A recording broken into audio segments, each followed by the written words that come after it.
സർക്കാർ ജീവനക്കാരുടെയും അതുപോലെ അവരുടെ ആശ്രിതരുടെയും ചികിത്സാ ചെലവുകൾ സാധ്യമാകത്തക്ക രീതിയിലാണ് ഗവൺമെൻറ് മെഡിസെപ്പ് പദ്ധതി നടപ്പിലാക്കിയത്. ഓരോ ജീവനക്കാരൻ്റെ പക്കൽ നിന്നും പ്രതിമാസം 500 രൂപ ഇതിലേക്കായി ഗവൺമെൻറ് ശമ്പളത്തിൽ നിന്ന് പിടിക്കുന്നുണ്ട്. തീർച്ചയായിട്ടും അദ്ദേഹത്തിൻ്റെ ഒരു വർഷം ശമ്പളത്തിൽ നിന്ന് അങ്ങനെ 6000 രൂപ പിടിച്ചിട്ടാണ് അദ്ദേഹത്തിന് മെഡിസെപ്പ് എന്ന് പറയുന്ന ചികിത്സാ ഇൻഷുറൻസ് പദ്ധതിയിൽ അദ്ദേഹത്തെ ചേർക്കുകയും ഉൾപ്പെടുത്തുകയും ചെയ്യുന്നത്. തൽഫലമായി അദ്ദേഹത്തിനും അദ്ദേഹത്തിൻ്റെ കുടുംബാംഗങ്ങൾക്കും സൗജന്യമായ ചികിത്സാ സൗകര്യം ലഭ്യമാകുന്നു എന്നുള്ളത് വളരെ സന്തോഷപൂർവ്വമാണ് കേരളത്തിലെ സർക്കാർ ജീവനക്കാർ ഈ പദ്ധതിയെ വളരെ ആവേശപൂർവ്വമാണ് സ്വാഗതം ചെയ്തത്. എന്നാൽ നിർഭാഗ്യവശാൽ ഇൻഷുറൻസ് കമ്പനികൾ, വ്യത്യസ്ത സ്വകാര്യ ഇൻഷുറൻസ് കമ്പനികൾ കടുത്ത മത്സരത്തിൽ ഈ പദ്ധതിയെ ഞെരുക്കാൻ ഒരു ശ്രമം നടത്തുകയുണ്ടായി. അതുകൊണ്ട് തന്നെ അത് വേണ്ട തരത്തിൽ ലഭ്യമാവുകയില്ല, ഇതിൻ്റെ ചികിത്സാ ചെലവുകൾ ലഭ്യമാവുകയില്ല എന്ന് വരുത്തി തീർക്കാനുള്ള ബോധപൂർവമായ ശ്രമം ആദ്യം മുതലേ നടക്കുകയുണ്ടായി. അതുമാത്രവുമല്ല, മികവുറ്റ പല സ്വകാര്യ ആശുപത്രികളിലും ചെയ്യാൻ തയ്യാറാവാതിരിക്കുകയും ചെയ്തു. അങ്ങനെ ഈ പദ്ധതിയെ ദുർബലപ്പെടുത്താൻ ആദ്യകാലം മുതൽ തന്നെ സ്വകാര്യ ഇൻഷുറൻസ് കമ്പനികളും സ്വകാര്യ ആശുപത്രികളും ഒക്കെ ശ്രമം നടത്തിക്കൊണ്ടേയിരുന്നു. അതിനിടയിലാണ് ഈ പദ്ധതി നടപ്പിലാക്കിയത്. അപ്പോൾ തുടക്കത്തിൽ ആ എതിർപ്പുകളെയൊക്കെ അവഗണിച്ചുകൊണ്ടും അതിജീവിച്ചുകൊണ്ടും ഈ പദ്ധതി നടപ്പിലായപ്പോൾ ജീവനക്കാർക്കും അതുപോലെ ആശ്രിതർക്കും വളരെ സന്തോഷകരമായ ഒരു അനുഭവമാണ് ഉണ്ടായതെങ്കിൽ ഫലത്തിൽ ഇതിൻ്റെ ഗുണവശങ്ങളെക്കുറിച്ച് നേരിട്ട് ചികിത്സാ സൗകര്യങ്ങളെക്കുറിച്ചൊക്കെ മനസ്സിലാക്കുമ്പോൾ ഉണ്ടാകുന്ന അത് വളരെ ദയനീയമായ ഒരു മറുപടിയാണ്. കാരണം 1.5 ലക്ഷത്തിലധികം ചികിത്സയ്ക്ക് പണം ചെലവായി കഴിഞ്ഞാൽ ഇന്ന് മെഡിസെപ്പ് സൗകര്യമുള്ള ആശുപത്രിയിൽ നിന്ന് ലഭിക്കുന്നത് കേവലം 30,000 രൂപയാണ്. അത് തന്നെ സമയത്ത് ലഭ്യവുമല്ല. ആദ്യം നമ്മൾ അഡ്വാൻസ് പൈസ കെട്ടിക്കഴിഞ്ഞതിന് ശേഷം വളരെ 1-2 ആഴ്ചകൾക്ക് ശേഷം അല്ലെ മാസങ്ങൾക്ക് ശേഷമാണ് ഈ തുക തിരികെ ലഭിക്കുന്നത്.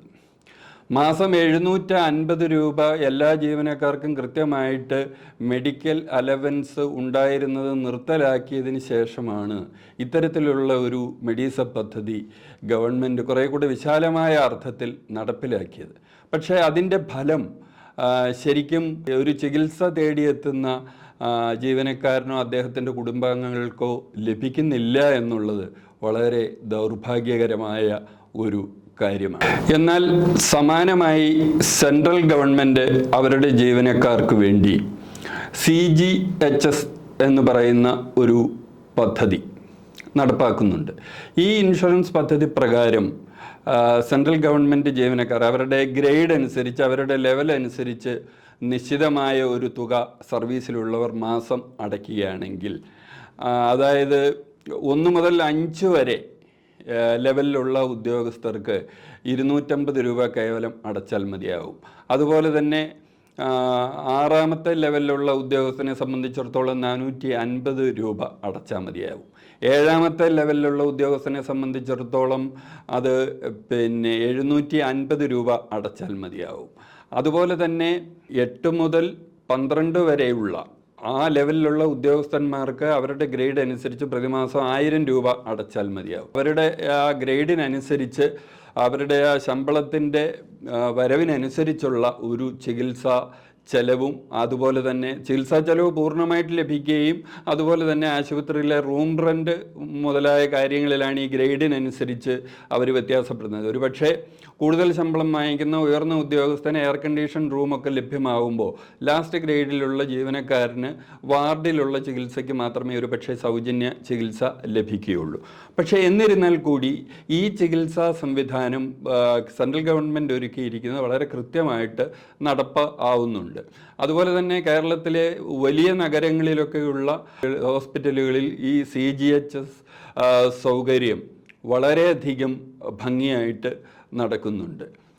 എന്നാൽ കേരളത്തിൽ ഈ പറഞ്ഞതുപോലെ എല്ലാ ജീവനക്കാരുടെയും തുല്യമായിട്ട് 500 രൂപയാണ് വാങ്ങിക്കുന്നതെങ്കിലും അത് വേണ്ടത്ര ഫലപ്രദമായ രീതിയിൽ സാധാരണക്കാരൻ്റെ ചികിത്സാ ചെലവുകൾ ഗുണകരമായ രീതിയിൽ ഇവിടെ ഈ സ്വകാര്യ ആശുപത്രികളിൽ നടക്കുന്നില്ല. അതിന് അനുമതിയുള്ള ആശുപത്രികൾ വളരെ കുറവാണ്. എങ്കിൽ പോലും ആ ആശുപത്രികളിൽ നിന്ന് പോലും വളരെ കൃത്യമായ തരത്തിലുള്ള ഒരു സേവനമോ അല്ലെങ്കിൽ അതിനനുസരിച്ചുള്ള ഒരു ഗുണകരമായ അനുഭവമോ ഉണ്ടാകുന്നില്ല എന്നുള്ളത് വളരെ ഖേദകരമായ ഒരു കാര്യമാണ്. ഇത്തരത്തിൽ നമ്മൾ പരിശോധിക്കുകയാണെങ്കിൽ നേരത്തെ നടപ്പിലുണ്ടായിരുന്ന 750 രൂപ മെഡിക്കൽ അലവൻസ് എന്നുള്ളത് ഒരു വർഷം ഏതാണ്ട് 9,000 രൂപ കിട്ടും ഒരു ജീവനക്കാരനെ സംബന്ധിച്ചിടത്തോളം.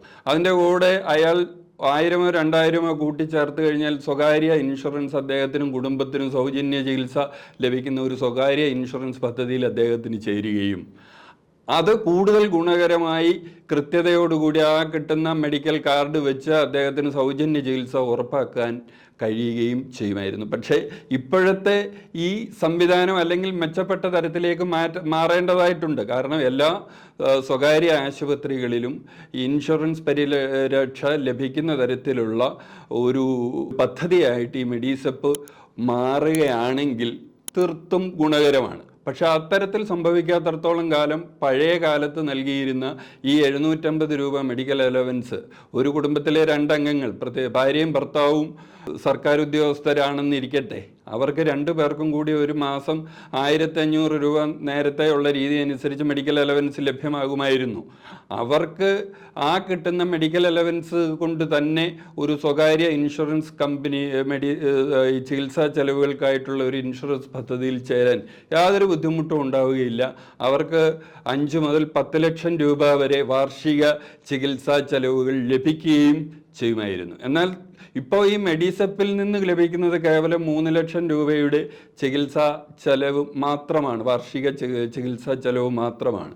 ചികിത്സാ ചെലവുകളും ചികിത്സാ സൗകര്യങ്ങളും ഒക്കെ കൂടുതൽ വേണ്ട ഒരു കാലത്താണ് എല്ലാവരും ജീവിക്കുന്നത്. തീർച്ചയായിട്ടും അതുകൊണ്ട് തന്നെ മെഡിസെപ്പിൻ്റെ ഈ സേവന സാധ്യതകൾ കുറേ കൂടി വിപുലപ്പെടുത്തുകയും അതുപോലെ തന്നെ കൂടുതൽ ഫലപ്രദമായി എല്ലാ ആശുപത്രികളിലും മികവാർന്ന ചികിത്സ ലഭിക്കുന്ന എല്ലാ സ്വകാര്യ ആശുപത്രികളിലും ഇതിൻ്റെ ചികിത്സാ സംവിധാനം ലഭ്യമാക്കാനും ഒക്കെ ഗവൺമെൻറ് തലത്തിലൊരു ഇടപെടൽ കൂടുതലായിട്ട് ഉണ്ടാവേണ്ടതുണ്ട്.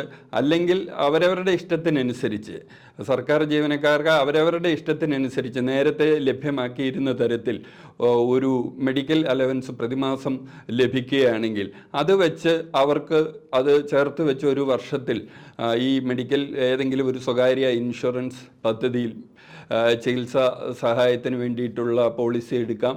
അവർക്ക് ആ ചികിത്സ ലഭ്യമാക്കുകയാണെങ്കിൽ കുറേ കൂടെ നല്ലത് അതായിരിക്കും എന്ന് വർത്തമാനകാല യാഥാർത്ഥ്യങ്ങൾ വെച്ച് പരിശോധിക്കുമ്പോൾ മനസ്സിലാവുന്നുണ്ട്. തീർച്ചയായിട്ടും ഇത്തരത്തിലുള്ളൊരു പദ്ധതി കൂടുതൽ ഗുണകരമായി കൂടുതൽ പ്രയോജനകരമായി സർക്കാർ ജീവനക്കാർക്കും പെൻഷൻകാർക്കും അതുപോലെ അവരുടെ ബന്ധുക്കൾക്കും ഒക്കെ ലഭ്യമാകുന്ന ഒരു പരിപാടി കൂടുതൽ ചർച്ചാ വിഷയമാവുകയും അത് ഫലപ്രദമായി നടപ്പിലാക്കുകയും ചെയ്യുന്ന ഒരവസ്ഥ ഉണ്ടാവും എന്ന് എല്ലാവരും കാത്തിരിക്കുകയാണ്.